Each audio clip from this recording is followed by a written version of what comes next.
Good morning. I'm Jeff Keller with Century 21. Today is August 3rd, 2022. Some events in our life right now in sports is the latest on Mr. Vin Scully. He's passed away at the age of 94, an iconic Dodger broadcaster. Everyone thinks that the sky is falling in real estate, but it's really not. It's still a great market. When I say great market for sellers, for buyers, it's a Navy SEALs training. So that leads us to inquire about rent to own. People ask about rent to own all the time. It's a kind of this feeling that renters or potential home buyers would get about trying to buy a home, but not actually buying it for a period of time. Sellers, they're okay with that, except it's a potential sale in the future. My advice would be for nearly 23 years would be is hundreds of people have inquired about rent to own, and only two of those hundreds of people have actually gotten the house that they rented to own. Lots of buyers just they can't find a home. Sometimes they don't qualify right away, and they want a chance to I guess repair their credit or save money or pay off some debt, which is completely legitimate. One of the problems would be is that people say they want to rent to own, but no one talks about the price in which they will buy it for.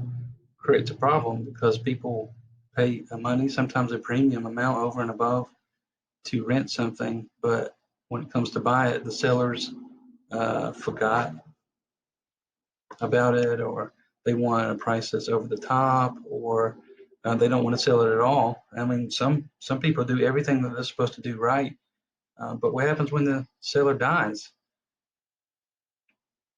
The people inheriting the home, they'll promise you they don't want to honor any agreement that they didn't sign up for.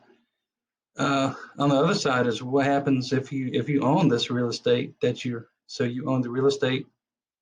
Buyers, almost out of 100, a very high percentage of them either outright change their mind, they experience a change in lifestyle, they have a change in income. That didn't qualify 2 and 3 years ago, they still don't qualify today because of student loan debt or obligations or low credit scores or poor down payment, not enough money. And that's why it doesn't work. But if you are going to do it, it is a legitimate legal way of buying a home. But I would highly suggest that you put it in writing, describe the terms, and especially describe what happens if I don't get it. So everyone's happy about trying to rent to own, but very few people actually follow through because um, it's an ambiguous agreement. People don't want to get a lawyer or a real estate agent because, to be honest, they don't want to pay for the services. But this would be the one things that you would go ahead and make sure it's done the right way. And if you have an agreement and it's in writing, it's difficult to dispute that. But you just have to know what you're getting, and you also have to realize what you're not getting. So my advice about rent to own is just to be really careful. It's not an appliance. It's a real investment. This is about your home. And if you really, really want to get it, pay professional people for their advice, time, services, paperwork, and protect yourself. I hope that you find this useful. And if there's anything we can do, certainly you know how to find me. Thanks.